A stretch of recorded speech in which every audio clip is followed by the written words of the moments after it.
Nagaan fi ayyaanni araarri Waaqayyoo hunduma keessaniif lafa jirtanitti isiniif haa ta'u. Maatii Waaqayyoo waldaa Yesuus hunda danda'a jedhu keessatti kan argamtan akkasumas keessummoonni sagantaa kana hirmaachuudhaaf waldaa adda addaa keessaa affeeramtanii dhuftan hundi keessan akkam jirtu nagaa keessanii fayyaadha. Galanni fi ulfinni Waaqayyo Gooftaa keenyaaf haa ta'u. Waaqayyoonni karaa hundumaan gargaaree isin ga'e maqaan isaa bara baraan eebbifamu. Fedhaa fi jaalala Waaqayyoo ta'ee akkaataa kanaan wal agarreerra guyyoota sadan fuula keenya dura jiranitti sagalee Waaqayyoo walii wajjin ilaaluudhaan walii wajjin turra. Waaqayyo Gooftaan immoo sagalee isaatiin nu eebbisa. Akkasuma tajaajiltoonni kan biraas kallattii adda addaatiin tajaajilan karaa sanas Waaqayyo nu eebbisa. Gooftaa maqaan isaa kan eebbifame haa ta'u. Mata dureen ani irratti dubbadhu sagalee Waaqayyoo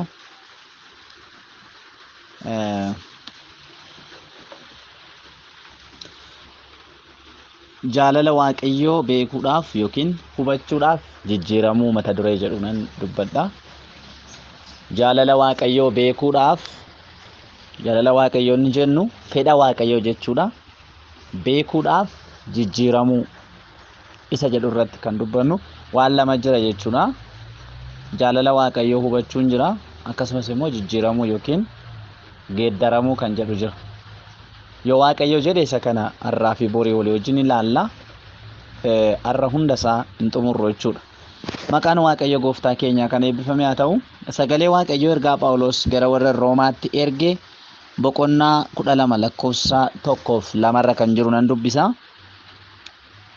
Ammas yaa obboloota koo araara Waaqayyoof jedhaatii namummaan keessan qulqullaa'aadhaa fi Waaqayyo duratti fudhatama akka ta'utti aarsaa jiraatu gootanii akka isa dhiyeessitan isin nan gorsa. Akkasittis hafuuraan Waaqayyoof hin sagaddu.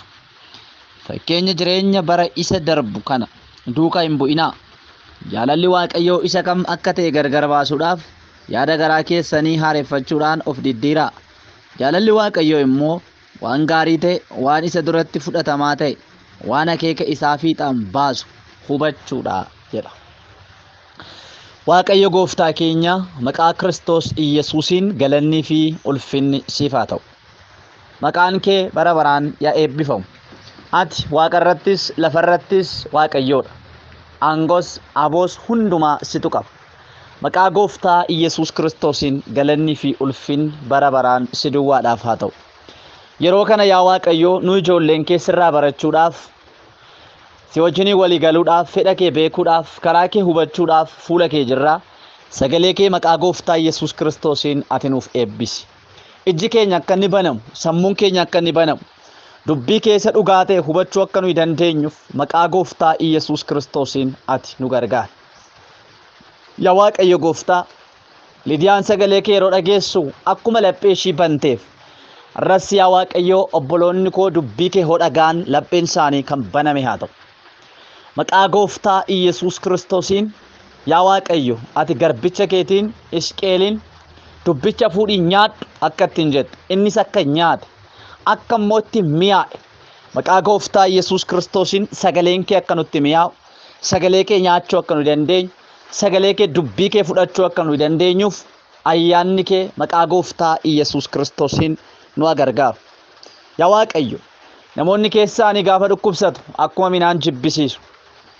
Akkuma kana yaa Waaqayyo Gooftaa miidhama keessa keenyarraa kan ka'e, miidhama keessa namootaarraa kan ka'e namoonni dubbii kee akka isaan hin jibbineef, diinnis isa kana akka hin hojjenneef maqaa Iyyesuus Kiristoosiin dhowwineerra kan dhowwame haa ta'u.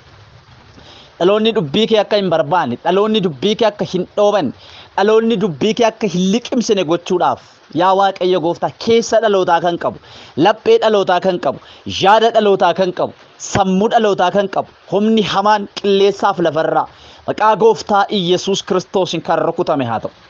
Maqaa Gooftaa Iyyesuus Kiristoosiin kan rukutame haa ta'u. Akkuma sagaleen kee jedhu yeroo abboonni keessan dubbii Waaqayyoo dhaga'anii laphee isaanii akkuma jabeessan isinis laphee keessan hin jabeessina jedhamee akka caafame.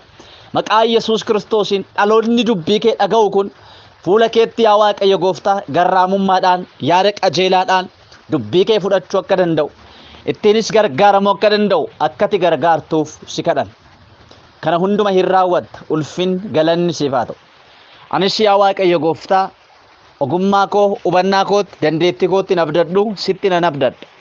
Maqaa Yesuus Kiristoosiin dubbii kee akkaataan itti dubbachuu danda'u hundumaa akka na barsiistuuf maqaa Yesuus Kiristoosiin sin kadhadha. Eenyummaa koo hunduma dabarsee sitti kenneera. Eenyummaa koof eenyummaa guutummaa saba dubbii kana dhaga'u hundumaa Waaqayyo dabarsee sitti kenneera. Harki kee nu wajjiniin haa ta'u. Humni kee nutti haa dhaga'amu. Utuu dubbii kee dhageenyu maqaa Gooftaa Yesuus Kiristoosiin inni sitti hin tolle jireenya keenyarraa baquu haa jalqabu. Maqaa Gooftaa Yesuus Kiristoosiin baquu haa jalqabu. Sagaleen kee ibidda. Sagaleen kee burruusa. Maqaa Yesuus Kiristoosiin waan sitti hin tolle jireenya namaa keessaa, yaada namaa keessaa, sammuu namaa keessaa akka inni caccabsu, akka inni baqsee baasuuf maqaa Yesuus Kiristoosiin si kadhadheera. Dubbiin kee lafa kanaaf samii kana uumeera. Dubbiin kee waan hundumaa uumeera. Dubbiin kee waan bifa hin qabnetti bifa godheera. Maqaa Yesuus Kiristoosiin jireenyi bifa hin qabne. Jireenyi yaa Waaqayyo Gooftaa bifa sitti tolu hin qabne. Bifa kiristaanummaa dhugaa hin qabne. Dubbii keetiin bifa isa kiristaanummaa dhugaa, bifa isa yaa Waaqayyo Gooftaa nama Waaqayyo dhugaa qabaachuu akka inni danda'uuf. Dubbii keetiin bifni kiristaanummaa dhalootaa akka inni hojjetamuuf maqaa Kiristoos Yesuusiin si kadhadheera. Kana hunduma hin goota hin raawwatta Waaqayyo. Ulfaadhu kabajami. Yaa Waaqayyo yeroo dubbii kee kana dhageenyu humni kee akka nutti hin dhaga'amne, afurri kee jireenya keenya irratti akka hin hojjenneef yaa Waaqayyo wanti sitti hin tolle, wanti ciggaasaa ta'e kamiyyuu jireenya keenyarraa, yaada keenyarraa, sammuu keenyarraa, ilaalcha keenyarraa maqaa Gooftaa Yesuusiin kan mulqame haa ta'u. Araarri kee nuuf haa baay'atu. Kana hundumaafis ulfaadhu. Yeroo hafe hundumaa dabarseen sitti kenna. Waaqayyo Gooftaa ati nu wajjin ta'i. Maqaa Yesuusiin ameen. Galanni Waaqayyo Gooftaa keenyaaf haa ta'u.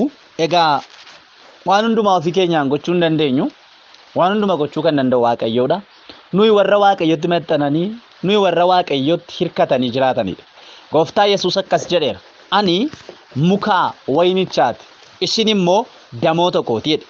Dameeni mukichatti maxxanee hin jiraanne ija godhachuu hin danda'u. Bakka ija godhachuu hin danda'u. Zeen in murama, in goggoga. Ibiddatti immoo hin darbama. Nuyi ofii keenyaan waa gochuu hin dandeenyu. Addeessi akkuma ifa aduurraa fudhattee ibsitu, nuyi yoo ibsines Kiristoos irraa. Yoo waa goones isumaan. Yoo waa dandeenyes isumaan. Kanaaf inni dandeettii keenya, inni ogummaa keenya, inni hubannaa keenya, inni jireenya keenya guutumaa guutuutti, inni qulqullummaa keenya, inni qajeelummaa keenya. Maqaa Waaqayyoo haa eebbifamu. Arras fuula Waaqayyootti dubbii Waaqayyoo dubbachuu duwwaa miti, dubbii Waaqayyoo dhaga'uudhaaf iyyuu gargaarsa Waaqayyoo malee hin ta'u. Dubbii Waaqayyoo hubachuudhaaf iyyuu gargaarsa Waaqayyoo malee hin ta'u. Sila duratti waan tokko jedheera kadhata keessatti. Yeroo Liidiyaan dubbii Waaqayyoo yeroo dhageessu Waaqayyo laphee ishii hin baneefi jedha. Look, garboonni Waaqayyoo dubbii Waaqayyoo wangeela lallabuu ture hojiin isaanii. Darbanii laphee namaa banuu hin danda'a. Darbanii laphee Liidiyaa banuudhaaf humna hin qaban. Laphee Liidiyaa banuun immoo gahee Waaqayyooti. Kanaaf dubbicha lallaban sanaa maal gootee hin fudhatte. Kana duwwaa miti. Ergamootaa boqonnaa lamatti deebinee gaafa ilaallu Phexros yeroo waa'ee Kiristoosiin lallabu Afurri Waaqayyoo lapheen namootaa akka tuqabu hin godhe. Kanas kuma Phexros jechuun kattaa jechuu ta'ee kattaa kana irratti waldaa koo nan dhaaba jedhee akka ture Gooftaa Yesuus isa raawwachuudhaaf sagantaa isaa durseetu Phexros hin lallabin dura Waaqayyo qabutu guyyaa sana raawwatan. Waan tokko amanaa guyyaan kun kan keenya miti. Guyyaan kun kan eenyu miti. Guyyaan kun kan Waaqayyooti. Yeroon kun kan Waaqayyooti. Sagantaan kun kan Waaqayyooti. Duubattan sin deebisa. Guyyaan sun kan Phexros hin turre, guyyaan sun kan jara sanaa hin turre, guyyaa sana beellamee kan ture Waaqayyoodha. Jara sanatti dubbachuudhaaf, jara sana dukkana keessaa baasuudhaaf, laphee jara sanaa banuudhaaf, waldaa isaa dhaabuudhaaf Waaqayyo murteessee ture. Gooftaa Yesuus murteessee ture. Kanaaf wangeela Maatewos irratti akkas jedhee dubbate. Phexros jechuun kattaa jechuu akkuma ta'e kattaa kanarratti waldaa konan ijaaraa jedhe. Guyyaa sana garuu Phexros wanta isaatti fakkaate kunis akka ta'u hin beekne. Isaan walitti qabamaniitu Waaqayyo waaqeffachaa jiranii gara namoota 120 ta'anii humni Waaqayyo afurri Waaqayyo isaan irratti dhufe. Gooftaan waan hundumaa sagantaa ofii isaatiin hojjeta. Nuyi isatti qabamnee jiraanna yoo ta'e deemsi keenyaaf tarkaanfiin keenya karaa isaatirra. Karaa isaarra tuu deemnu tuu tarkaanfannu immoo Waaqayyo dingata fedha isaa jireenya keenya irratti raawwata. Arras waldaa kana irratti Waaqayyo fedha isaa maalii akka raawwatu hin beeku. Garuu waan tokko hin amanne. Waaqayyo Gooftaan waggootaan dura sagantaa karoorse irratti fedha isaa, akeeka isaa, yaada isaa hin raawwatu. Kana hin amanne. Maqaan Waaqayyo Gooftaa keenyaa kan eebbifame haa ta'u. Dingata jechuun al tokko Waaqayyo dingata dhufa. Dingata gara mana Zakkaariyaas deemee utuu inni aarsaa dhiyeessaa jiru ergamaa isaa ergee Zakkaariyaas biratti ati manaa kee isheen dhabduu jedhamaa turte hin deessi jedheen. Gadameessi ishii hin banamaa dingata inni kun garuu sagantaa Waaqayyooti. Kana hunduma kan hin dubbadhu mata duree koo bira hin geenye sagantaan kun sagantaa Waaqayyooti. Guyyaan kun guyyaa Waaqayyooti. Yeroon kun yeroo Waaqayyooti. Waaqayyotu ofii isaatii waa gochuudhaaf guyyaa kana murteesse. Galanni Waaqayyoof haa ta'u. Kanaaf namni hundumtuu Waaqayyo irratti hirkatu. Bii Waaqayyo dhaga'uudhaaf Waaqayyo irratti hirkatu. Bii Waaqayyo dubbachuudhaaf Waaqayyo irratti hirkatu. Akkamittiin jedhina Waaqayyo hin danda'a. Lidiyaan wanti kun isheedhaaf keessummaadha. Waaqayyo garuu laphee ishii hin bane. Zeen dubbii Waaqayyo hin dhageesse. Galanni Waaqayyoof haa ta'u. Mata dureen keenya jaalala Waaqayyoo yookiin jaalala Waaqayyoo ni jennu fedha Waaqayyoo hubachuudhaaf jijjiiramuu kan jedhu ta'a. Mata duree kanarraa har'a hamma ta'e hin dubbanna. Zeen borumootti fufnee walii wajjin ilaalla. Maqaan Waaqayyoo kan eebbifame haa ta'u. Yeroo tokko duwwaa miti yeroo hundumaa saayikolojistoonni jechuudha. Amala namootaa beekuudhaaf amala namootaa amalli dhiiraa maal fakkaata? Amalli dubartootaa immoo maal fakkaata jedhanii beekuudhaaf adda baasuudhaaf hunduma isaanii adda addatti hin qoratu. Kanaaf amalli dubartootaa kanadha. Dubartoonni kana barbaadu, dubartoonni kana jaallatu, dubartoonni dhiirarraa kana eegu.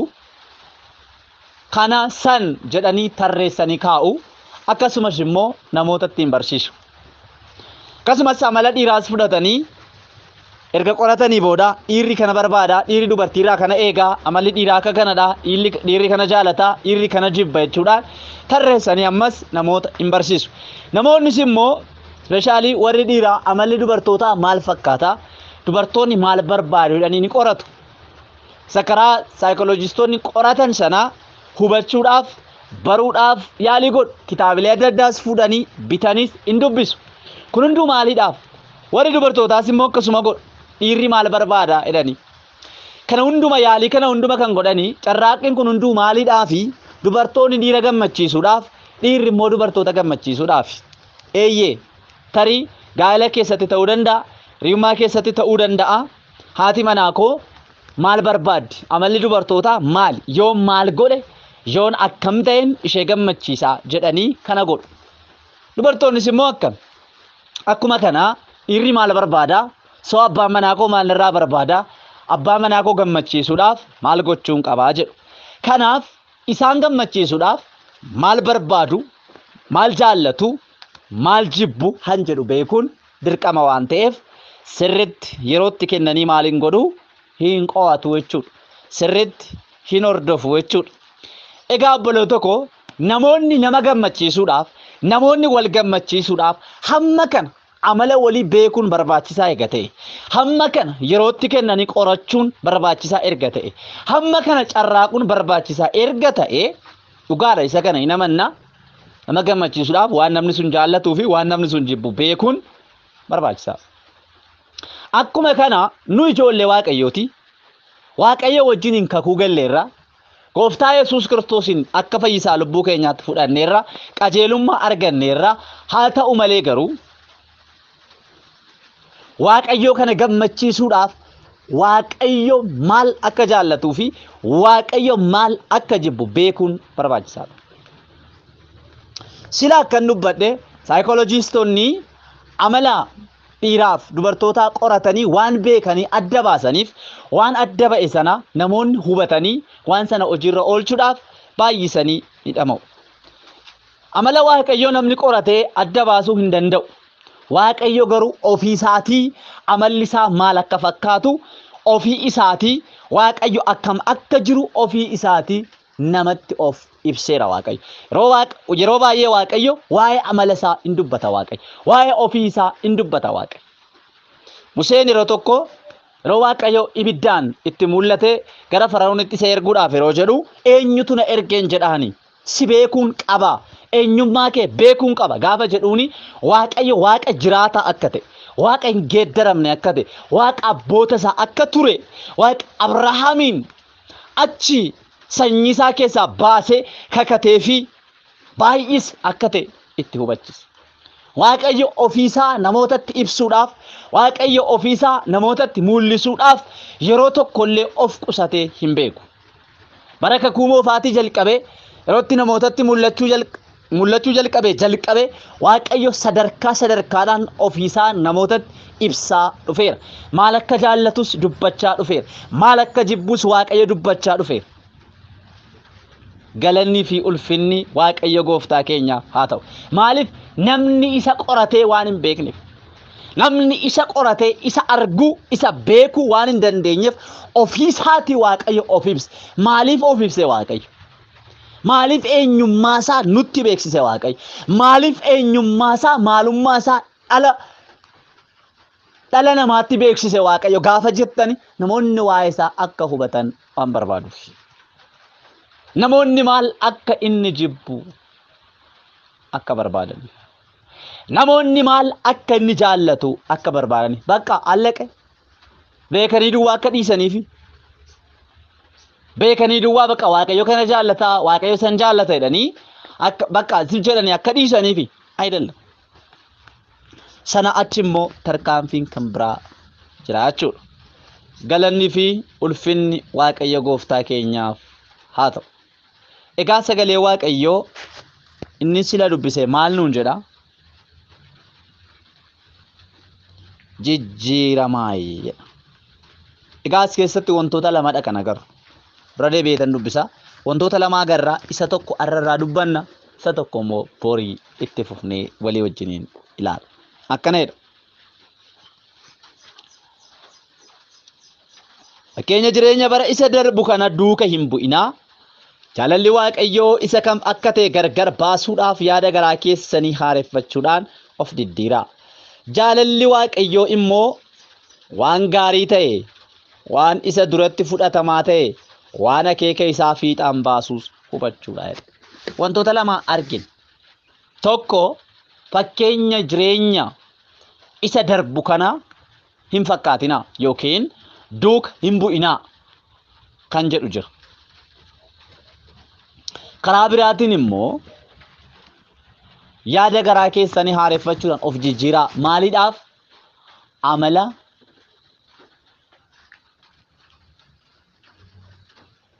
waaqayyoo beekuudhaan, fedha waaqayyoo beekuudhaan waaqayyoon gammachiisuudha. Maqaan gooftaa bara baraan kan eebbifame haa ta'u. Wanti har'a walii wajjiniin achirraa kaanee ilaallu maaliidha?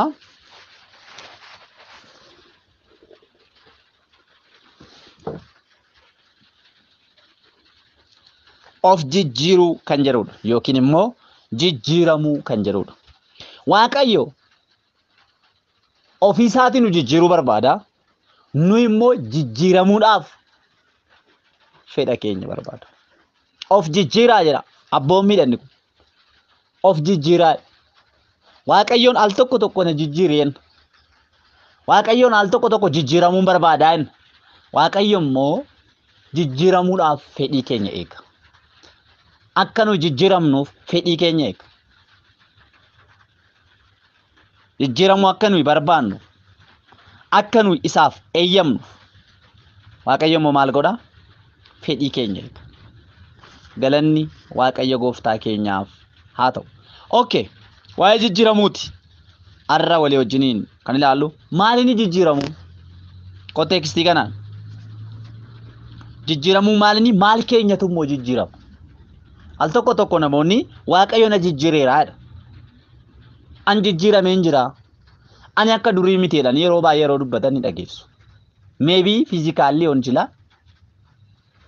qabeenyaan ta'uu danda'a waan adda addaatiin ta'uu danda'a macaafni qulqulluun kan nuun jedhu garuu isa kanaayidha jijjiiramaa gaafa jijjiiramni dhufe yeroo jedhamu akka biyyaatti karaa ekonomiiti karaa dinagdeeti biyya irratti jijjiiramni dhufe yoo jedha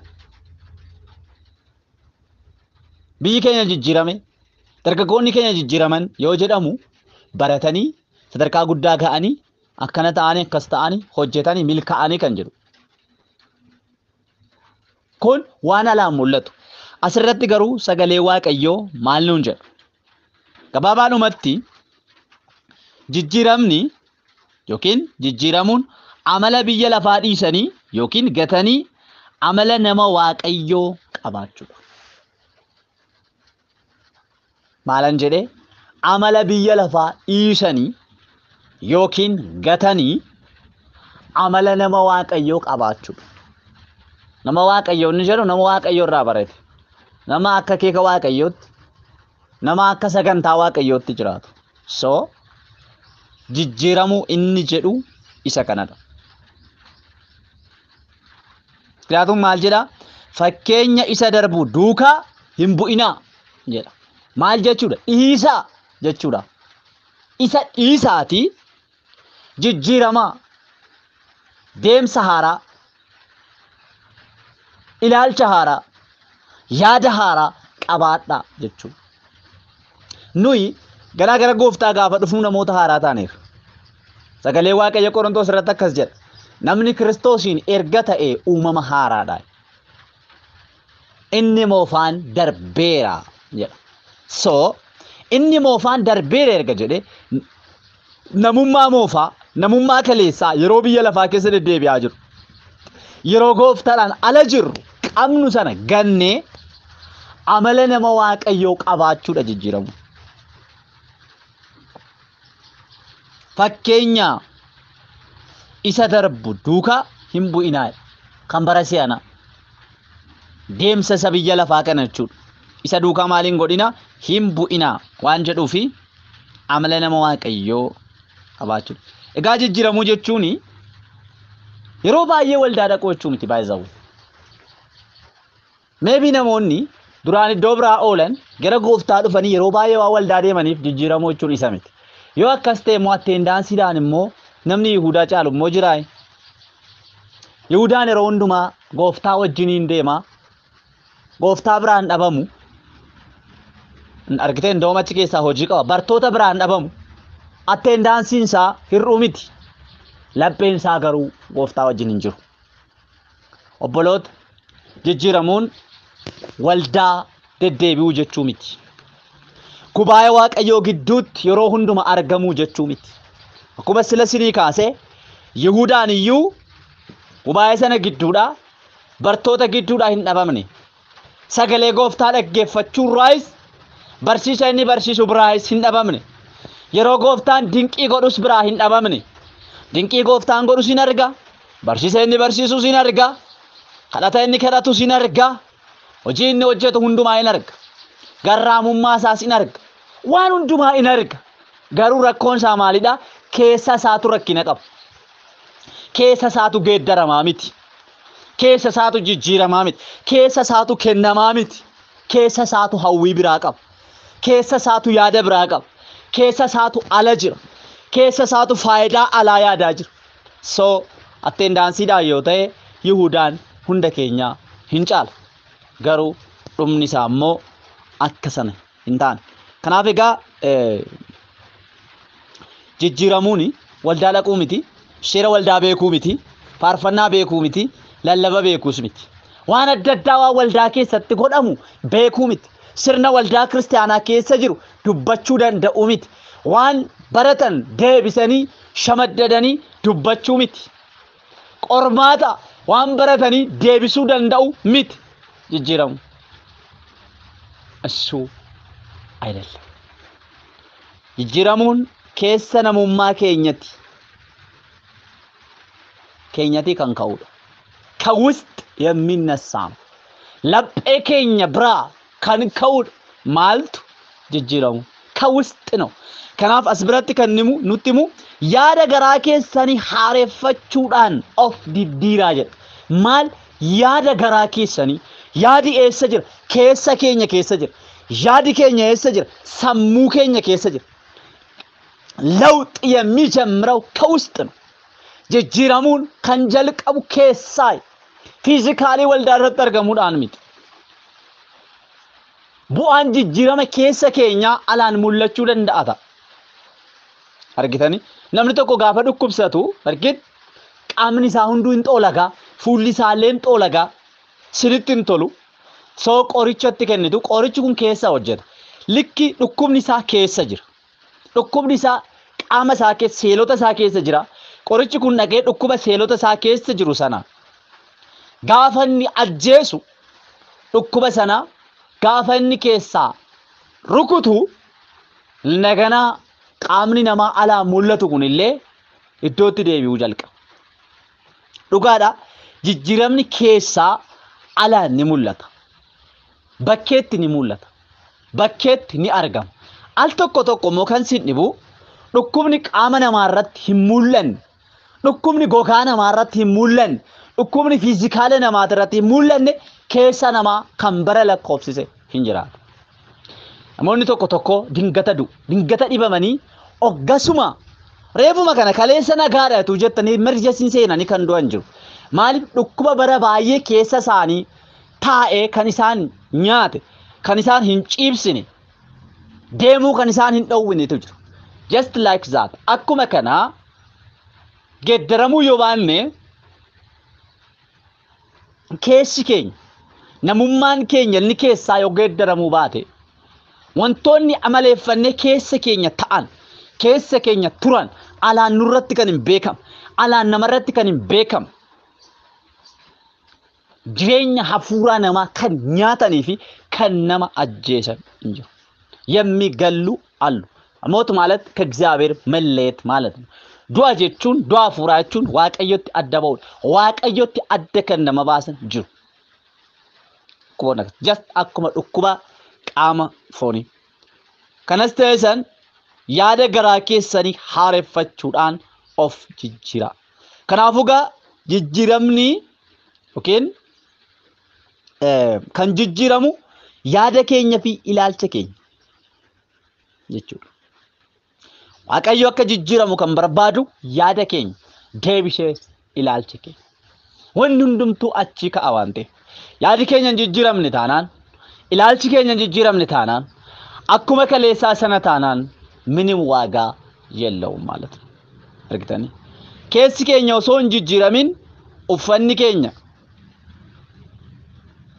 yoo jijjiirame gatii hin qabu ayyaaju waagaa የለውም ማለት ነው meeroo baay'ee mana gurguddaa ni argitu miti mana baay'ee miidhagaa ni argitu baay'ee bareeda garuu mana sana caalaa wantoonni gatii gurguddaa baasan manicha keessa kan jiranidha just ቤቱ ውስጥ ያሉ ነገሮች ናቸው mana keessa gaafa seentani wantoota gatii gurguddaa qabantu jiru yeroo baay'ee hattuunis yoo seentu mana hatuudhaaf miti mana baattee deemuudhaaf miti wanta gaggaarii mana keessa jiru wanta gaggaarii gatii mi'aa qabu mana keessa jiru sana fudhachuudhaaf kan seentu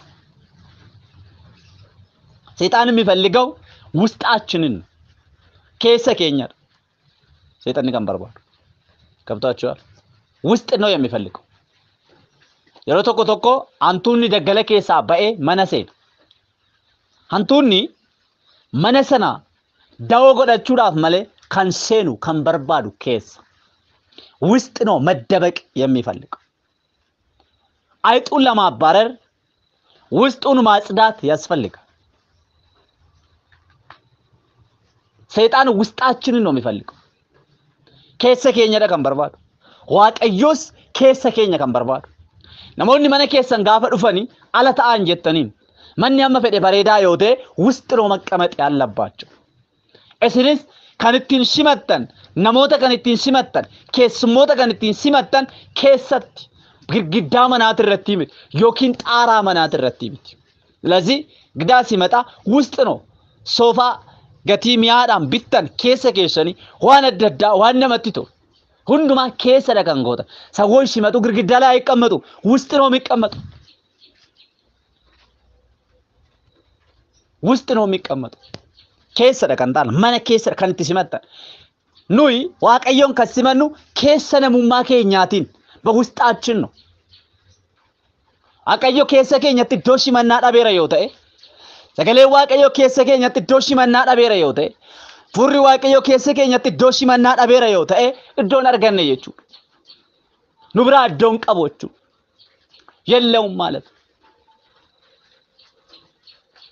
እሱማ ነው dhufe balbala cuftanii marandaarra taa'in jettaniin waalikii manaatirra taa'in jettaniin mana jalas ejjedhuun kinoo laal manni koo akkatti inni bareedu ilaa akka inni jiruun jettaniin ውስጥ ነው የምታስገቡት ኢሰዩ bakka keessummaan taa'u teessisa so iddoo keessummaan taa'u sala hin qulleessituuf jechuudha taastakaakkilallaachuu ማለት akka inni itti tolu akka yeroo tokko tokko argitame kootu iddoo kana ta'a iddoo kana si wayyaattu iddootti simattan qabdu nam nu eessatti simanna waaqayyoon keessa keenyaas simanna waaqayyo so yaadi waaqayyo waliin gal ilaalchi waaqayyo waliin gal ilaalcha fura waaqayyooti waliin gal ilaalchi dubbii waaqayyooti waliin gal keessa keenya jiraannaan keessa keenyatti waaqayyo simachuu hin dandeenye እግዚአብሔር ቦታ የለውም ማለት ነው እንቀቦቹ waaqayyo ቦታ ወራቱ ኮ keessa manni baay'een jiraachuu danda'a mana kaanitti horii gala mana kaanitti nama gala mana kaanitti lukkuu gala mana lukkuun galutti keessummaan simattan mana horiin galutti keessummaan simattan look akkuma kana nuyi garuu labbee tokko qabna sammuu tokko qabna sammuu tokko sanatti waan hamaa waan biyya lafaa keessummeessine waaqayyoon keessummeessuu hin dandeenye annichil look waan biyya lafaa kan waan hamaa kan waan waaqayyootiin tolle kan waan waaqayyoo cigga'u kan keessummeessine isa seessisne argite yaada waaqayyoo keessummeessuu hin dandeenye የእግዚአብሔር ብርሃን በልባችን ላይ ሊበራ አይችልም ኢብሳን waaqayyoo keessa keenyatti ifuu hin danda'u አይችልም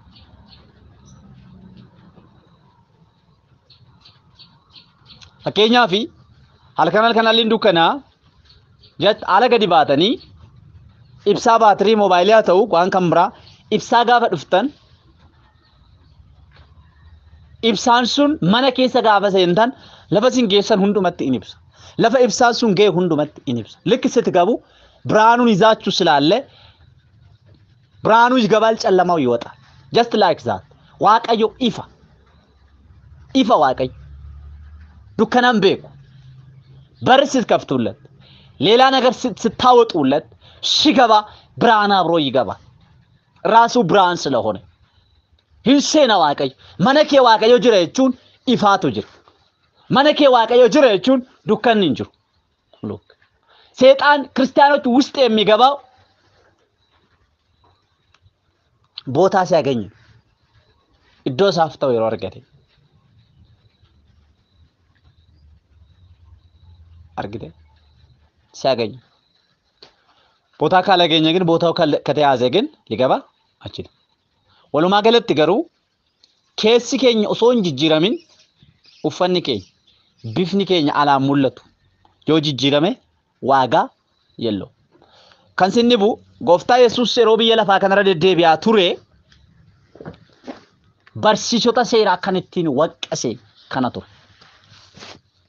ውጫቸው የእግዚአብሔር ሰዎች ይመስላል ነሞተ ዋቀዮ ፈካቱ ሴራ መነቁልቁሉማ ኬሰ ጅሩ ሁንዱማ ቤኩ አካታ ኡፈና ቤኩ አካታ ደደቢ ቤኩ ልባቸው ግን ከእግዚአብሔር የራቀ ነበር ለጴንሳኒ ገሩ ዋቀዮራ ከንፈጋትቱ ስለዚህ ውስጣቸው አልተለወጠም ውስጣቸው ክፋት አለ ውስጣቸው እግዚአብሔርን የሚያስደስት ነገር የለም እንጅሩ ወንተ ዋቀዮን ገመችሱ ሰወከነዴ ኢትሚ ጎፍታን ጀሪኩን ያቀሳን ሁበተኒ ሉቃስ በቆና ኩዳ ተኮለ ኮፍ ሶዶሚ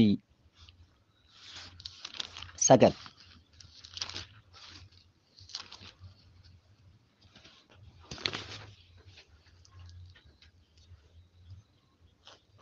lakkoofsa 39.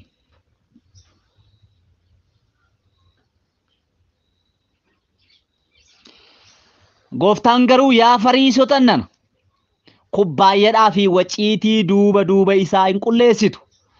Garuu keessi keessan duuba isaa hin qulleessitu. Garuu keessi keessan sassataa fi hammeenyaan guutuudha. Kubbaayyaa fi waciitii duuba isaa maal gootu jedhanii hin qulleessitu jedha. እዚህ ሰዎች ውስጣቸው ያልተለወጠ ኬሳኒ ከን እንጅጅረም ኬሳኒ ሐመኛን ከንጉት አልሳኒ ገሩ ነመ ዋቀየው ከንፈካት የሚመስሉ ናቸው። ይሄን ማነሳው ከነከንን ካሰውፊ ውጪ የተለወጠ መስሎ ውስጥ ካልተለወጠ ግን አይሆን አለነመቱ አርጋ ኬሳ ዋቀየቱ አርጋው አንተ ሰው የውስጥ ለውጥ ያስፈልጋል። ከንጅጅረሙ ቀቡ ኬሳ ከኝ ውስጣችን ነው። አከሱማ ዮኤል ራጂቻ በቆና ለመለኮፍሰ ኩዳ ሰደረቲ ዋቀዮ ማልጀደ ያጃራና ዴን ወያ ኬሰን ተርሳሱ ዲሳቲ ገራ ኬሰን ተርሳሳ ሄደ ምክንያቱም በረከ ኩሞፋ ነሙን የሮ ገደን የሮ ቀልቢ ገደረታ ኡፈተ ሳሪ ተርሳሰኒ ዳራ ኦፊት ፍርፍርሰኒ ለፈታው ከለተ ያደዳቲን ዴቢውሳኒ ገዱሳኒ አገርሲሳ maybe namoonni kuni uffata isaanii tarsaasaniiruta nama gaddan fakkaachuudhaaf namoota deebi'an fakkaachuudhaaf waaqayyo garuu no argeeraanii keessi keessan hin tarsaan garaan keessan hin tarsaan garaan keessan hin gaddin garaan keessan hin deebin uffati keessa yoo tarse maal gatii qaba waaqayyo uffaticha irraa miti kan dhimma qabu yaada isaaniirraa namummaa isaanii isa keessaatirraa dhimma qaba waan ta'eef waaqa. So laphee keessan tarsaasaa malee garaa keessa maaliin godhinaadha hin tarsaasinaa. So ለውጥ ከውስጥ ነው የሚነሳው። ጅጅረሙን ኬሳ ካ እግዚአብሔር የሚፈልገው ለውጥ ጅጅረሙን ዋቀየ በርባዱ ኢሰ ኬሳ ካኡዳ ኢሰ ኬሳ ጀልቀቡ ቃ ዋቀየ ያብፈው ሚያመሲን ሱቂ ደቅጠኒ bilbila bituudhaaf yoo barbaadan maali laaltu bakka እንዲሁ ዝም ብላችሁ ላልተኒ ኩባራ ላልተኒ yeroo baay'ee ko beektani bilbilli tokko hammaan guddaadha baay'ee bareedaadha ነገር ግን ፎርጂድ ነው ዋናው ነገር ውስጥ ነው ፎርጂድ ያስባለው ነገር ምንድነው ፎርጂድ ለከንጀቺ ማለት ኬሰሳ ከናብ ድርቀመ ኬሰስ እንተን ይላልቱ አላን ሙርቴሱን እንደሰ bareedina isaa ilaaltani maqaa isaa ilaaltani Samsung jechuu isaa ilaaltani ውስጡን ትገቡና ታላችሁ ኖ kun forjiriidhaatu yeroo sana fudhattanii gaafa galtanillee yoo itti fayyadamtan itti fayyadama isaa irrattis immoo dirqama arguun keessanii nafu asii ala isaatii miti kan murteessu jechuudha keessa isaa gatii guddaa kan itti baastanis isa keessaatiif malee kafarii gubbaarraan jiruuf miti ውስጣችን ነው ትልቅ ዋጋ ያለው እኙማ ከኛ ሰከሳት ንገቲ ጉዳቀው በእግዚአብሔር ፊት ሲታይ ዱከረ ጎፍታ ሆዱፍኑ namni ክርስቶስን የገተ ኡመማ ሃራዳ kan jedhame fi ቁመቲ ከኛ ደበለ ሚቲ ፉርዲነ ከኛ ደበለስ ሚቲ ኪሎ ከኛ ደበለ ሚቲ nama rifeensan qabne tu rifeensi sabiqile miti አርግተ ውስጣችን ነው የተለወጠው ከሰከኝ ዋይ ከሰከኝ አዱበት መቃወቀ የጎፍታ ከኛ ኤብፍ ወፍታን ፈጭቡ ከኛ ጥጋፈ ቁለሱ ነፈኑ ዲቀሚቲ መታኑ ዲቀሚቲ ከሰከኝ ጥቀሚ ያኮ ነው ዋቀየውን ከነደኑ ባዘዙ እሱ እኮ ነው እሱ ነበር ዲቤከኑት ተኤቱ መስዋይ እንጅጅረሙ ኢሳ ኬሳት ኩመስለሲን እንጀዴ bilbilli ala salaalto tuntaane keessasa murteessa gatii guddaa hamma saamiti bilbiloonni tokko gatiin isaanii xiqqaadha tokko mo guddaadha hammi isaanii wal caala kan sindifu hammi isaanii wal caala gaafa laaltan bilbilli tokko baay'ee xiqqoodha gatiin shi immoo mi'aadha ምንድነው ውስጡ ነው ሶፍትዌሩ ነው software isa keessa jirudha. Just akkuma san hardware allee gubbaarra kan jiru software ውስጡ አለ የሚሰራው እሱ ነው። bilbilli tokko keessa ተበላሸera taanaan miidhameera taanaani maarraa gootu qafoo ከድንጋይ እኮ አይበልጥም dhagaadhaan adda miti bar bilbilli gatii guddaatti baastanii bittan keessa software isaa miidhameera taanaan dhagaadhuma ittanii gattu ijoolleen ittiin taphata look hin agarree bilbila tokko mana bilbilaa tolchiisuu gaafa dhaqxan argitanii bilbiloota dhibba meeqa oltu achi keessa jira bakka tabalaashto masaraat yaalchaalu ማለት ነው ውስጥ akkuma kan waaqayyos keessa namummaa keenyaa barbaada keessa namummaa keenyaatiin akka nu isaaf jijjiiramnu barbaada kan sinnibu namni amala ta'e ala laala yeroo baay'ee gubbaa ilaala yeroo tokko waaqayyo nama naa dibdutu jiraati gara mana isee dhaqi jedhee raajicha saamu'eelin erge likki saamu'eel mana isee dhaqee ijoollee kee fidii waaqayyotu dibuu barbaada sinniba yeroo inni dhaqee ilaalu Eliyaab nama jedhamu ama baay'ee ija namaatti tolu argee waaqayyo isa kana filate jedhee garaa isaatti yaadeedha maaliif kun ta'e beektu namni fiizikaal ነው የሚያየው namni alaan ilaala hunduma isaanii tuffadheeraadhe waaqayyo dhumarratti garuu ani kanas tuffadheera namni fuula laalaadhe ani garuu garaan ilaalaadhe waaqayyo neegin ውስጥን ይመለከታለሁ አለ ati alaan ilaalte ani immoo keessa isaa argeera ani immoo keessa isaa ilaalee namatti gammade qaba nama akka garaa kootii jedhee nan qaba waan ta'eef isan barbaada jedhe waaqayyo እግዚአብሔር ውስጥን ያያ ውስጣችን እንዲለወጥ ያስፈልጋል keessi keenya akka jijjiiramu barbaachisa kana argattan tokko faa saamu'eel 16 amma 7 irratti dubbisuudhaaf yeroo waan hin qabneef galanni waaqayyo gooftaa keenyaaf haa ta'u egaa nuyi waaqayyoon kan waaqeffannu keessa namummaa keenya isa keessaatiin namummaa keenya isa keessaatiin maal kan goonu waaqayyoon kan waaqeffannu waaqayyo wajjiniin kan wal agarru waaqayyo wajjiniin walitti dhufeenya kan qabaannu namummaa keenya isa keessaatiin waan ta'eef karaan isaaf tolfamuutu irra jira sararri waaqayyo wajjiniin walitti nu qunnamsiisu sirrii ta'uutu isarra jira bilbila gaafa bilbiltanii maal irratti bilbilama lakkoofsa irratti bilbilama lakkoofsin jiru taanaani qafoo baatee namni itti dhaabate wal arguu hin dandeessa keessa qafoo baastu taanaani garuu qafoon suni hin gargaara dhugaadha qafoon suni hin gargaara geen waannaaw kan itti wal qunnamtan sarara isa keessa jiru just like that waaqayyo wajjin kan wal qunnamnu namummaa keenya isa keessaatiin waaqayyoon kan waaqeffannu namummaa keenya isa keessaatiin ከዛ ነው የሚጀምረው ከዛ ነው የሚነሳው አቺካ maqaa waaqayyo gooftaa keenya kan eebbifame haa ta'u shila nuyi waan godhamuu qabu waan raawwanneef waaqayyo waaqeffanne jechuu miti baay'awe seera wayii waan raawwanneef waaqeffanne jechuu miti uumama qonnaa fur lakkoofsa 7 gaafa laaltanii seenaa ijoollee Addaam fi Hewaan ilaaltu Qaayilii fi Abeel namoota jedhamu namoota lamatu jira lamaan isaaniiyyuu inni tokko hin horsiisaa inni tokko hin qota lamaan isaaniiyyuu waan waaqayyo isaaniif kennerraa waaqayyoof aarsaa dhiyeessuudhaaf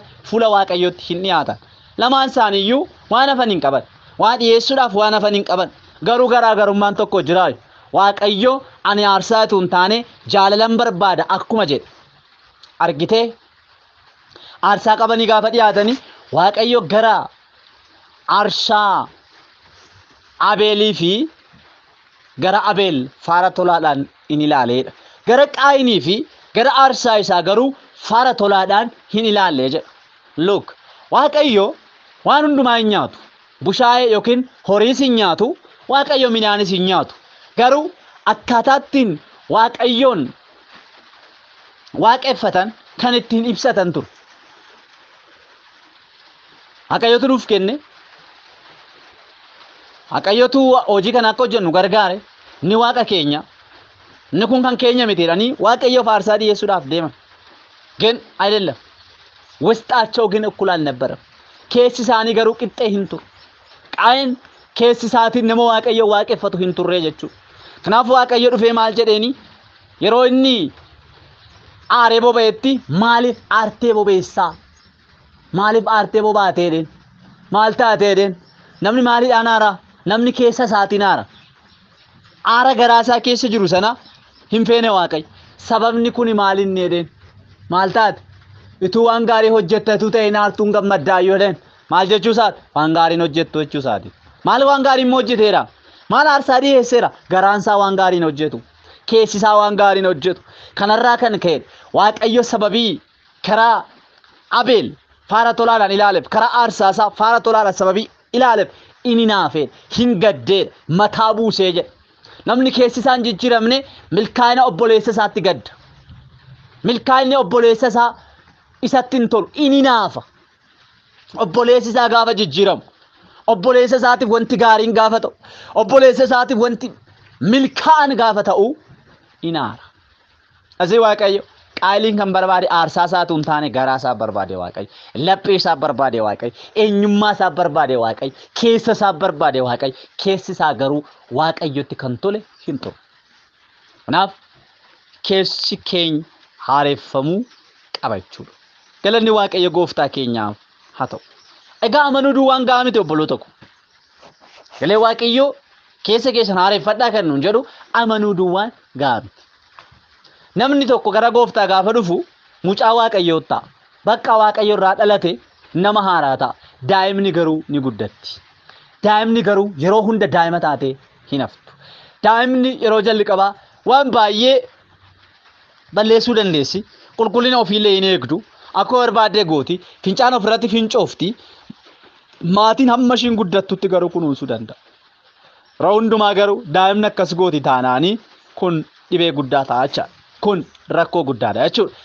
Daa'imni kun keessi ishii kichuu waan ta'eef, sammuu ishii kichuu waan ta'eef hin beektu. Waan baay'ee hin beektu. Adaduma guddachaa deemtuun garuu maatii ishiirraa barachaa deemti. Maatii ishiirraa barachaa deemti. Waan baay'ee barachaa deemti. Garuu mee daa'ima dhalatte kana waan qadaadamaa wayii keessa gootanii waanuma nyaattuuf waan dhugdu duwwaatuutti kennitanii waggaa 10 booda oduu achii baastanii daa'imni kun homaa hin beektu. Minima attaqim safuun beektu, hawaasa wajjin jiraachuun beektu, afaan keechan hin beektu. Garuu waggaa 10 maaliif sinirraa barti? Gara gooftaa dhufnee hin barra. Dubbii Waaqayyoo hin barra. Innaa Waaqayyoo waldaa keessa jiru hin hirmaanna. Hagalee Waaqayyoo hin baranna. Akkasumatti deema. Furri Waaqayyoo inni guddisu immoo nu keessa jira. Isaaf iddoo hin kennina yoo ta'e yatalawwaxe inni daalne maal? Taasisa barbaachisa. Inga'u fakkeenya tokkoon isinii kaasa. Amanuu duwwaan gahaa akka inni hin taane. Hojii ergamootaa boqonnaa 8 lakkoofsa 18 amma 23 dubbisa. Irraan deebi'aa. Hojii ergamootaa boqonnaa 8 lakkoofsa 18 amma 28. Phexros wangeela yeroo lallabanii namichi Simoon jedhamu namichi xonqaayin tokko gooftaa Yesuusin akka fayyisaa lubbuu isaatti fudhate. Bakka ጌታን ተቀበለ. ጌታን ተቀበለ ዳኔ በቃ ጎፍታ ፍዳችሁን ሳገ ግን የሚገርማችሁ ሰውየው ውስጡ አልተለወጠም ነበር። ኬሲሳ ሂንጌደረም ነቱ ዋንተ ኮንሲኒቲቭ ጎፍታ ማኑን ከኘ ዱዋን ጋሃቢት ኬሲ ከኘ ጅጅራሙ ባናኒ ጎፍታ ወጅን ጅራችሁን ኑራኪስ ወልዳ ክርስቲያና ኬስ ጅራችሁን ኑራኪስ እላልቸ ስሪ ቀባነ ጅራችሁን ኑራኪስ ያደ ቀጀላ ቀባነ ጅራችሁን ኑራኪስ ደደቢው ደንደኛ bifa kiristaanummaa qabaachuu dandeenya, dubbachuu dandeenya, faarfachuu dandeenya, waan adda addaa waldaa keessa jiran hunduma sirriitti bareechinee beekuu, dubbachuu tanattanus hin dandeenya. Agargin tikkileenya hiyoot manoor anchile. Jireenya dhugaa jiraachuu hin dandeenya. Jireenya Waaqayyo beeku san, jireenya Waaqayyotti tolu san jiraachuu hin dandeenya. Kanaaf namni kun erga amanee booda waan tokko in ilaala. Yeroo Phexros faa kadhatanii yeroo isaan harka namoota irra ka'anii namoonni fuura qulqulluudhaan hin guutamu. Jedhe namni kun. Sila kaleessa amalli isaa maal ture? Qoricha namootatti gochuudhaan, namootaaf qoricha gochuudhaan, xanaqqoluudhaan birrii fudhata ture. Amalli isa keessa jiru daldalummaadha. Amala daldalummaadha. Amala horii argachuut karaa jallinaati. Kan isa tokko balleessee, kan isa tokko tolchuudhaan. Amala santu keessa jira. Amma gooftaa fudhate malee amalis kun keessa hin baane. Kanaaf waan tokko yaad ammas gara mana waaqayyoo dhufee biizinasii biraa hojjechuu barbaade. አሁንም ሌላ ቢዝነስ መስራት ፈለገ። ሲስተምን አንጀቹ ቦታ ቀይሮ ስፍራ ቀይሮ ኬሲስ አገሩ እንጅጅራም waaqayyo iddoo keenya akka jijjiirru duntaane keessa keenya akka jijjiirruudha kan barbaadu. Kanaaf akkana jedhe horii qabee dhufee raawwateeti hodhaamee horii kana hadheen anaafis namni ani harka irra kaa'u hundu akka hafuura qulqulluu guutamu naa godhaa jedhe horiidhaan jechuudha. Ganzaba hodhaati kennaa waaqayyo naa kennaa jedhe. Ganzab inkunna maanni sammuu nama kanaa keessa kan jiru maalinni yaada nama kanaa keessa kan jiru amma immoo akka Phexros faa tajaajilan sanatti ammas dinqii gochuudhaan horii argachuu silaalteleewwatan አንዱነት ነግራቸዋለሁ nuyi tunti jijjiiramin hin tajaajilla yoo ta'e amala keenya sabiyya lafaa keessatti daldala keenya sabiyya lafaa sana keessatti amaleeffanne waldaa keessattis daldaluu barbaada. ለምን ቦታ ቀይረን በእግዚአብሔር ስም ለመነገድ እንፈልጋለን። mana waaqayyo keessatti daldaluu barbaanna. Kennaa waaqayyootiin daldaluu barbaanna. Kennaa waaqayyoo fudhatee hafuura waaqayyoo fudhatee ittiin daldaluu barbaada. Ittiin beekamuu barbaada.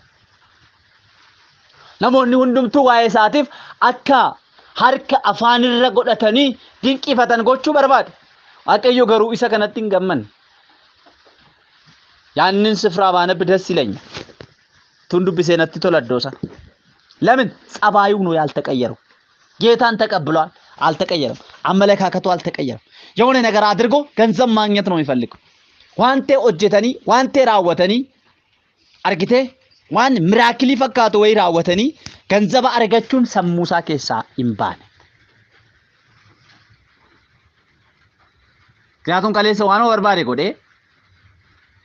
አኩ ወርባሬት ደደቢዬ cubbuu meeqa godhe namoota meeqa sakaan ajjeesee sakaan jiraachise horii argachuu baree waan ture.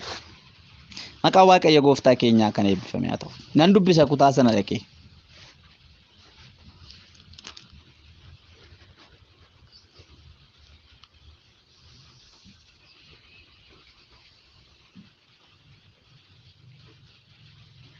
Kudha afurraan kaa yommus ergamoonni Yerusaalem jiran warri Samaariyaa dubbii waaqayyoo fudhachuu isaanii dhaga'anii Phexrosii fi Yohannisiin erganiif.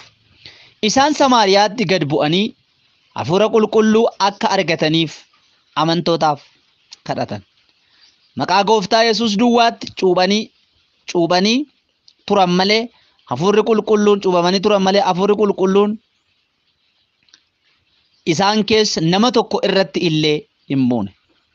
Ergamoonni harka isaanii isaan irra ka'an isaan immoo hafuura qulqulluu argatan. Simoon yommus harka ergamoota nama irra ka'amuudhaan hafuurichi akka kenname arginaan horii ergamoota fide.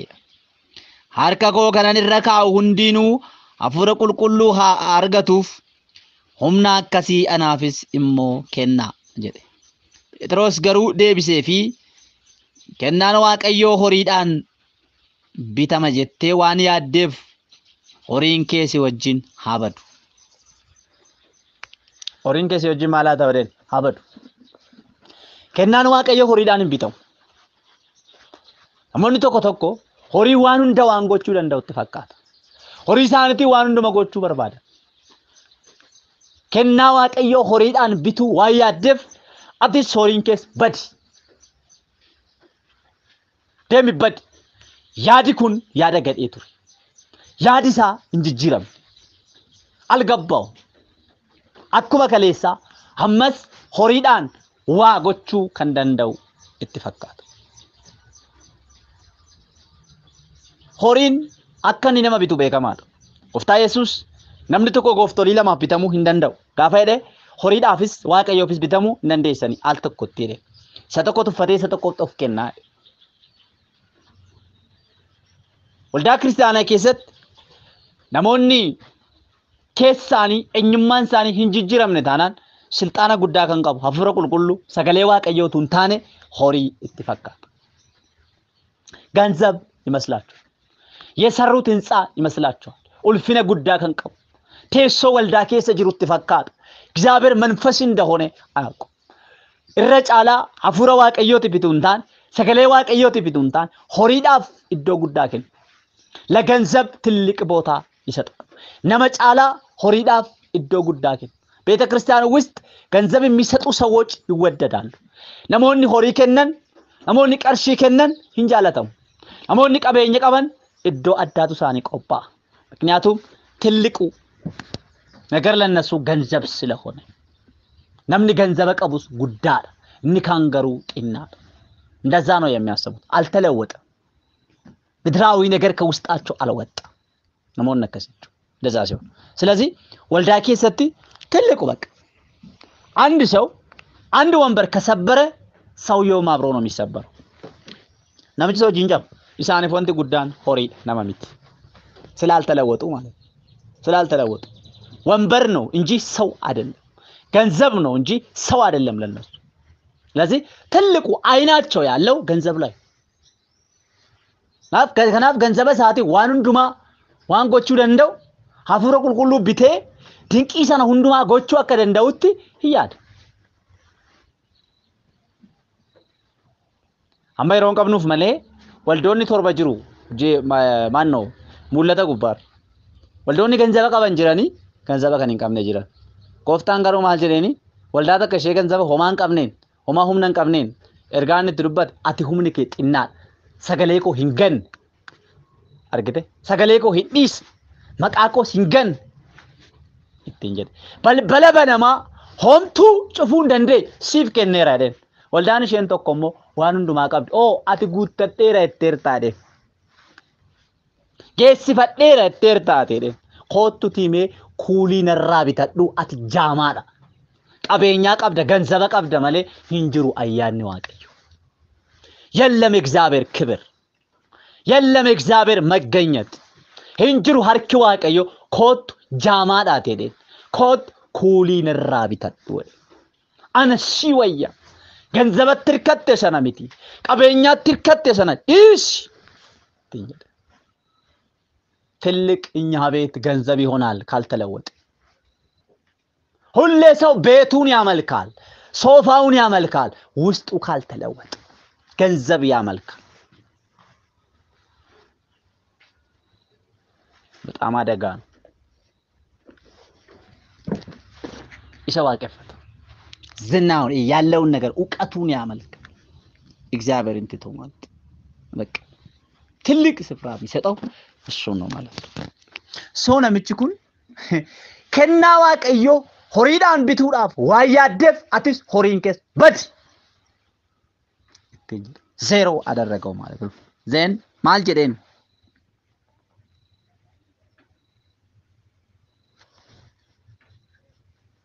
ከናን ዋቀዮ ሆሪዳን እምቢተ መጀቴ ዋያደፍ ሆሪንከ ሲወጅን አበዱ ያዳ አርግቴ ሐሳብኩ ያዳ ያን ገራኬ ዋቀዮ ዱረት ቀጄላ ዋኒን ታይኒፍ አቲ ዱቢ ከነ ኬሳ ሂንቀብዱ ቆደስ ሂንቀብዱ ወደ ማልኬቱ ቀጄላ ሚቴዴኒ ያን ገራኬ ዋቀዮ ፉልዱረት ቀጄላ ሚቴዴ እንትን እዛኮ ነው ያለው። አመንቶተ ብረጅራ በር አመንቶተ ወጅን ጅራ በር ማል በለሰ ማል አኒሳ ፉረ ቁልቁሉዳን እንደማ ጉታ አይደ ማል አኒስ ነንተ ጃጅላ አይደ ማል አኒስ ድንቂን ጎዳድ ግን ያን ገራሳ ዋቀየ ፉንዱረት ቀጄላ እንቱር እኔ አንዳንድ ጊዜ ጠይቃለሁ። ሰዎች ማገልገል ይፈልጋሉ። ለምን ዋቀዮ ከሰ ገራኬኛላ መለወጥ ያለበት መጀመሪያ ውስጣችን ከሰ ከኘቱ ጅጅራሙ ቀው አሙማ ከኘ ሰከሳቱ ጅጅራሙ ቀው በዲያት ይለ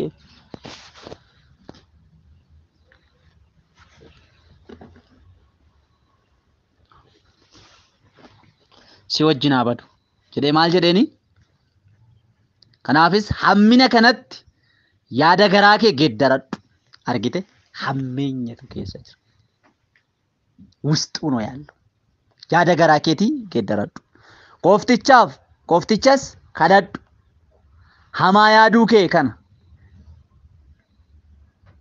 ዲፈሙ ሲፍ ጎዳታ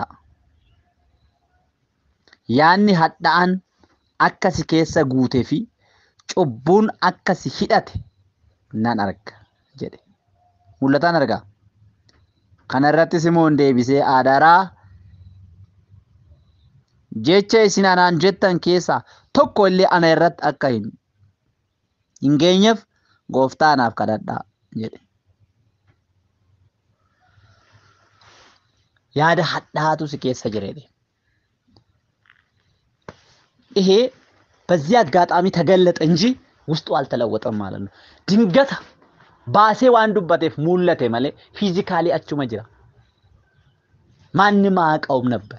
ሆምቱ ኢምቤኩ ገሩ ድንገት ዱበት ሲናገረን ያደ ሐዳቱ ሲከሰ ጅሬደ ፉለ ዋቀየ ዱረት ያንኪ ቀጀላ ሞቴደ እግዚአብሔር ሐሳባችን ነው የሚፈልገው። ልባችንን ነው የሚፈልገው። ኬሰኬኛ ዋቀየ ከንበርባል አርግተኒ ከናፍ ኬሰኬኛ ሆጂ ጅራሜ አለ ኬኛትስ ሙለቻ ደም አመ በጭቅጭቂን ኬኛ ፊዚካሊ ዋና ላላሙ ማከነ ዱበቴ ማከነ ጎቴ ማከሲ ጥፈቴ ጀነሚቲ ነምን በኬሲሳ ጅራምና ነከስንታው ውስጡ ከተለወጠ እኮ ሰው ለዛ አይሆን ነማ በኬሳቱ ድርቅሲሳ ኑ በውፈደ ከጅጅሪ እነተ አመነ ማውጂን ከወሎ ላጅሩ ሪፌንሳ ከጅጅሪ እነነ ማውጂ ወሎ ላጅር ሰውየው ውስጡ ካልተለወጠ እንዴት ያደርጋል? የሮባ የነሞተ ዱኩብሰተን አርጊተኒ ሜና ሞተ ዱኩብሰተን ነሞኒ ኛተ ኛችተኒ ቤክተን ያዳ ሂን ከዳቱ ኛዶ እተኒን ማሎ በገነመሲኛን ማሎ በጉያዝኛን ውስጡ አልተቀበለ መብላት አልቻለ።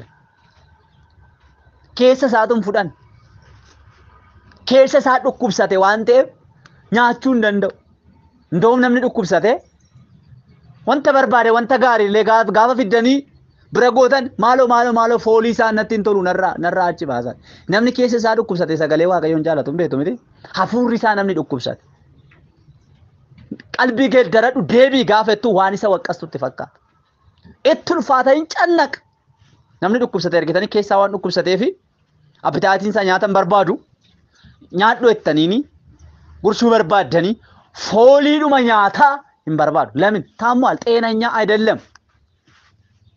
እግዚአብሔርን ቃል የሚጠሉ ሰዎች አሉ። ቢሰሙም ዝም ብሎ በቃ ዝም ይላል። ጤነኛ አይደለም። ውስጣቸው አልተለወጠ መውሰድ አይችልም። ፉዳችሁ እንደው ኛችሁ እንደንዳ ለምን ውስጥ ችግር አለ። ሌላ ነገር ሞልቷል ውስጥ ወኒ ብራ ጉቴ ጅር ሌላ ነገር አልወጣው። የዓለማዊ ነገር አልወጣው።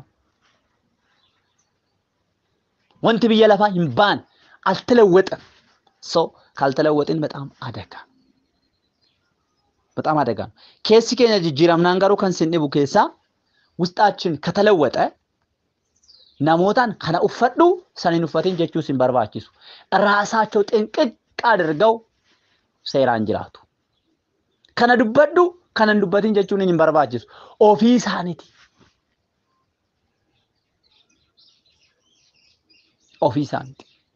ለፈደቅቴ ለፈጎጎጋቲ ዋፈጫስቴ ቢቅልቾቴ ሲን ቢቅልጅቱ በሪ ረጀተ ቢቅልች ወተን ቢቅልጅቱ ወጋለመ ወጋሰድ ሰኝን ለፈገጀታው እንደንዳ ብሻን አርገናን ገሩ ኦፉማ ሳቲ ጉያ ሰደፋት ይልባ ቢቅልቸቴ ዶዊቴ እንደንደቹ መርግ ለፍት ጉራች መገሪሰታ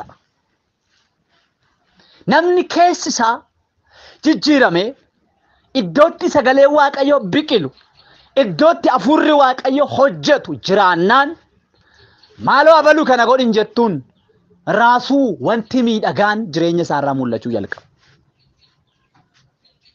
ባውፍ ገሉ ሳትራ ሙለቹ ጀልቅ ለምን ውስጡ ስለተለው ስለዚህ ትልቁ ስራ ምንድነው ካላችሁ ውስጥ እንዲለወጥ ማድረግ ኦፊኬኛ ረትጂ ጅራማ በርባና yote ኬስኬኛ አከጅጅረም ኤየሙድ ገለጥ ሙራት ጋፈ ዱፍኑ ማልጀዳ ኦፍ ጂጂራ ጀዳ ኢትጋፈተሙማ ሳኑፍ ከና ተለወጡ ኦፍ ጂጂራ ራሳችሁን ለውጡ ነው የሚለው ኑ ዋቀየ ኑ ጂጂሬና ምቲ እንሞ ጂጂራማ አይኑ እንጀ ጂጂራማ keessi keenya jijjiiramu. ስለዚህ namummaa keenya isa keessaatu jijjiiramuu qaba jechuudha. Maqaan Waaqayyo Gooftaa keenya kan eebbifame haa ta'u. Irra deebiseetan dubbisa. Roomaa boqonnaa 12 lakkoofsa 2 irra deebi'eetan dubbisa.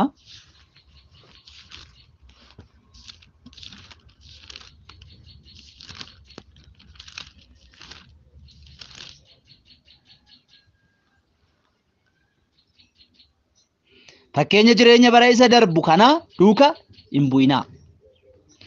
Jaalalli Waaqayyoo isa kam akka ta'e gargar baasuudhaaf yaada garaa keessanii haareffachuudhaan of diddiiraa. Jaalalli Waaqayyoo immoo waan gaarii ta'e, waan isa duratti fudhatamaa ta'e, waan akeeka isaa fiixaan baasus hubachuudhaan. Maal gochuudhaan jedha? Yaada garaa keessanii haareffachuudhaan of diddiiraa jedha. Maal gochuudhaan? Yaada garaa keessanii haareffachuudhaan.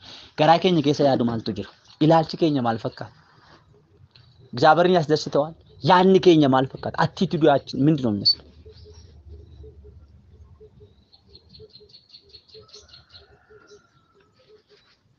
yaadinu keessa jiru Waaqayyo biratti jaallatamaadha. Fudhatamaadha. Iddoo qaba. እግዚአብሔር ሰው አስተሳሰብ ነው ያለን፣ አመለካከት ነው ያለን። ማሰብ አለብን። ከነ ኢላሉቱ ኑሮ ጀ ሐሬሳይ ማን ነው ያረፈም? አንዳንድ ጊዜ አላያችሁ ብረት ምናምን ይዝጋል። ይዛግ በቃ የሆነ ነገር ይቆሽሻል። ዚን ማልጎተኒ ሁሉ ታደርጉትና ታጥቡታላችሁ። ንቅጥ ከዛ በቃ ደስ ላይ እንደገና አዲስ ደግሞ ይሆናል። ምንድነው እሱ? ያረጀብን ውስጣችን ያለ ነገር ወንቲ ሞፋን ወንቲ ናረፈም ወንቲ ነው ያን keessa keenya kan jiru yookiin amma kan nutti seen yookiin kaleessa nu keessa kan jiru nu keessa kan hin baan ilaalchi moofaan ምንድነው? ሐሬሳይ ማየት አለብን። ለመለወጥ መዘጋጀት አለብን። ክብር ለጌታ ይሁን። ውልፍኒ ጎፍተዳፍ አቶ ጅጅረሙዳፍ ራሳችንን አቬለብል ማድረግ አለብን ለእግዚአብሔር Waaqayyo fuulduratti dhiyeessuu qabna. Kanaaf namni hundumtuu of ilaaluu qaba. Sagalee Waaqayyoo akkanadha. Fakkeenya boqonnaa 16 irratti namni ofii isaatii akka ilaalutti, akka yaadutti karaan jireenya isaa hunduu qullaadha. Waaqayyo garuu hafuura inni ittiin ba'ee galu hin miijanaadha. Maal miijanaadha? Hafuura inni ittiin ba'ee galu. Ilaalcha inni ittiin ba'ee galu. Yaada inni ittiin ba'ee galu. Yaada inni ittiin tajaajilu. Yaada ishiin ittiin tajaajiltu. Mootivii ittiin ishiin tajaajiltu. Mootivii inni ittiin tajaajilu. Waaqayyo garuu hin ilaala. Intentionii kee ilaala Waaqayyo.